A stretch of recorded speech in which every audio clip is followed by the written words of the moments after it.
Hey there, dreamers, and welcome back to Imagine with Royce. If you're new here, hello and welcome. My name is Royce. I'm a painter, sculptor, and a collector. Today we are talking all about It's a Small World. I am so excited to dive into this beautiful attraction filled with some of the most beautiful animatronics, sets. We have a lot to cover today, so let's get started.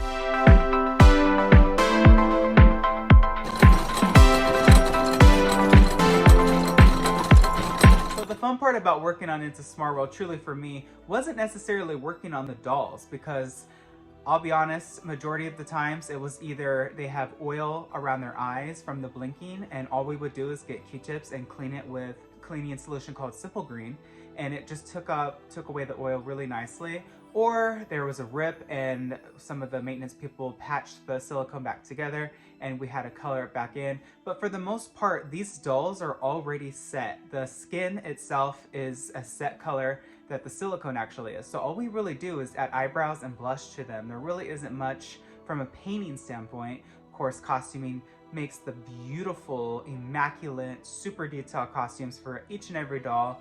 They're really handmade and just given the most unbelievably beautiful detail, and I think that every single doll truly has such personality and such character. But from a painting standpoint, there really isn't much for us to do. So I really enjoyed working on the toys. So a lot of this goes to the genius of Mary Blair, Mark Davis. All of these beautiful sets were just so beautifully designed. Mary really used colors that just weren't used back in those days. You know, she combined pinks with oranges and blacks, and she really was not afraid to just be bold with her color choices. And look at the beautiful sets. Disneyland's is truly the original version that was at the World's Fair. I think that in Mark Davis's mind, he really put his touches more so on the Walt Disney World version of It's a Small World. But for me, the toys were really fun. The toys were mainly designed by Imagineering legend Rolly Crump, and they were a lot of fun, and I got to work on so many fun toys. I remember in specific working on the hippo. I worked on this really fun monkey. I worked on some koalas. It was just so much fun. But let's get started on the dolls that I did work on. So my first project that I worked on It's a Small World was of course a doll, and of course she just had a little bit of oil. She was just crying a little bit. Maybe it's the song going around her head, but it was this Holland doll, and I actually got to work on all three of these animatronics. It was so fun to just give them a little bit more life, touch up their blush, give them some new eyebrows, and that's pretty much all we ever did. Occasionally, we would add some mouth color if it's just the smile face. There are three heads and It's a Small World. There is, of course, this one behind me, which is the smile. There is the singer, and then there is the blower. So the blower is blowing the instruments. The singer is obviously the ones with the books, and then the smile is the one that's most used throughout the attraction, and they're just the standard happy face. There was actually a fourth one designed and sculpted by Blaine Gibson, and it was a laughing head, and you saw that in the finale and in the jungle scene around the hyenas. For whatever reason, Imagineering decided to take them out. I really can't understand it because they're so fun and so unique, and they really add to that scene. But there were four heads originally. These heads are occasionally updated. So a lot of times people will be like, they looked different back then. That's true. So the original sculpt by Blaine Gibson were not these. These were sculpted again and again by different artists throughout time. More specifically, I remember it was like 2016, 2017 when they really were transitioning out of basically like a thinner silicone, and now it's a lot harder and a lot more durable, and almost to the point where it's a resin for just the smile. So they'll last a lot longer, and they are a little bit stronger because, of course, Small World, these dolls are around water, and moisture affects everything, including costumes, including yarn. So that's why these dolls that are retired, like this girl behind me, she has a lot of wear and tear on her. So of course I'll give you an up close look at her. So here we have an actual retired It's a Small World doll. This is probably one of the top 5 crown jewels in my personal collection. I'm gonna give you an up close look at her. As you can see, they're actually the size of little children. They're much bigger in person than you might think.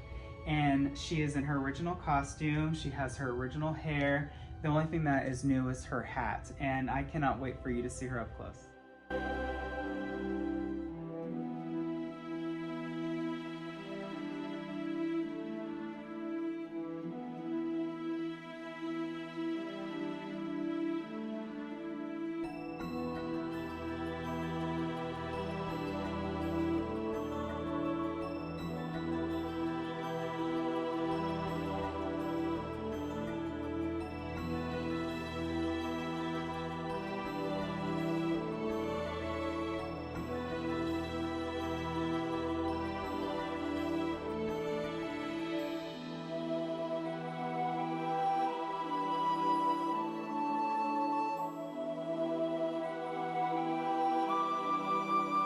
I remember the sets being really hard to walk around. You don't see a lot of it from the boat point of view, but when they do drain the lagoon and you are able to walk around It's a Small World, it's like a maze. There is an actual map that they gave me because I got lost, and I remember being stuck in the Mexico scene, the side where the volcano, the very famous cactus and rooster playing the instruments. I was right there. So next time you're riding through the attraction, take a look right there because it's in its own little section. And you have to basically hop on a boat and ride the attraction and jump out in order to access those particular scenes. And my boat never came back one night. And I remember once I was painting some sets, and I remember all of a sudden the music started and I checked the time and I guess Magic Morning was happening and I was like, oh no, what do I do? And the boat never came back, and all of a sudden I saw guests, so I had to jump behind a volcano, call my manager and ask for a rescue boat because I had to get out of there. So there's just so many really fun stories to tell. A lot of the giant sets for Christmas are actually still in It's a Small World year round. If you look against the walls, there are these really long, thick, velvet black curtains, and they are so thick. And they act as two things. One is a backing for the set so that they pop out more at you, but also sound barriers. And also they hide things. So of course you'll see giant signage, neon lights during Christmas. So they're stored, some of them in a warehouse, but majority of them are actually still in It's a Small World, just hidden behind those curtains. It's really clever. A lot of the dolls are on really high to get places, so there are like fall protection things that pop up and you have to learn to access. So it was a lot to learn how to navigate through this ride, especially anything with water. I remember in the finale, especially right after you pass those 3 singing dolls to the right, you're kind of stuck and there's really no way to access the other side. So you have to exit the ride in that tunnel where everyone's saying goodbye, and there's a ladder that'll take you up and through the like rafters or the attic of the attraction and then back down to the other side. So imagine doing that with paints and with your smock and with your brushes. It's very difficult, but it was just one of those attractions where there are so many figures, there's so many things that could go wrong. Every time I did show checks, I saw a doll that wasn't working or malfunctioning. These dolls are old, they have been through so much. A lot of the bodies themselves are the original dolls.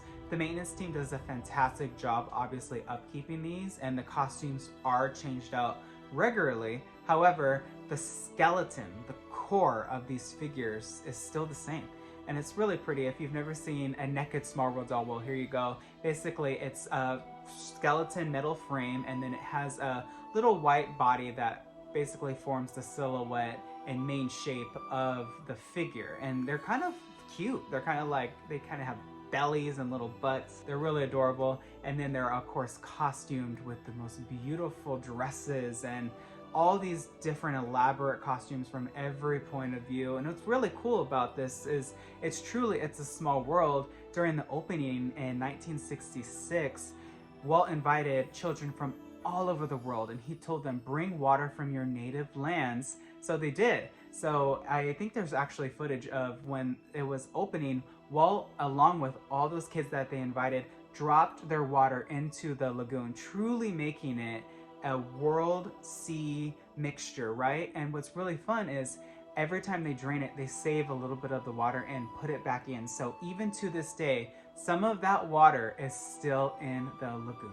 I get asked a lot, how are the eyebrows so beautifully exact on every single doll? Well, I'll tell you, there's this little stencil that we pop over the doll, and it's basically this transparent plastic looking thing that goes right over the eyes as well, because especially I think in the Indian scene, some of the dolls have this little black eyelash that just gives them a little bit of uniqueness, and that also allows us to draw on the eyebrow exactly onto the doll so that every doll looks consistent with one another. One of my favorite memories is actually working on the hyenas. I remember getting this opportunity to put in a hidden Mickey on the left one. So next time you're riding It's a Small World, look at the left one. Under the elbow on the right side, you will see a hidden Mickey I put with spots. I never told anybody, so the secret's out, but I definitely tried to put my own spin on these things. I remember working on I think it was the Cuba scene. There was this doll that was on this paper mache horse, and I remember changing the spots around.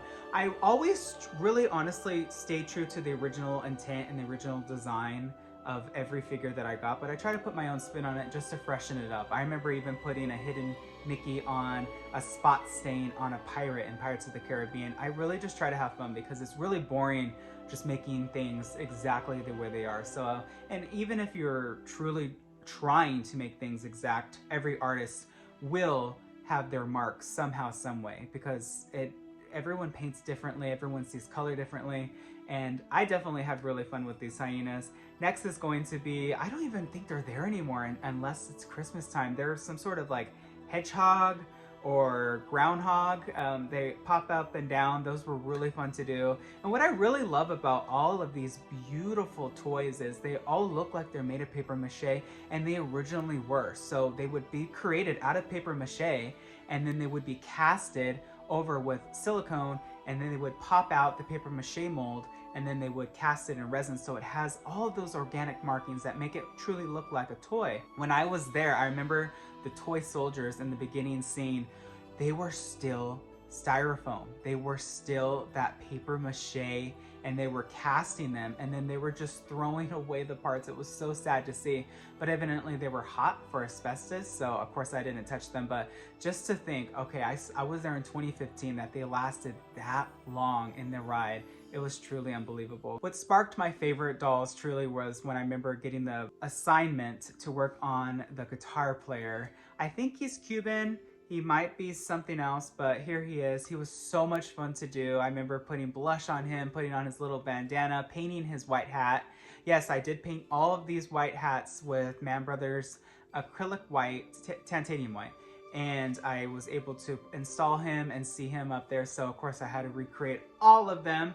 And it was just such a fun project for me to do. Definitely a passion project. I really honestly love the new dolls that you see from different films. I know a lot of people were against it. They were even signing petitions so that Kim would have to retire.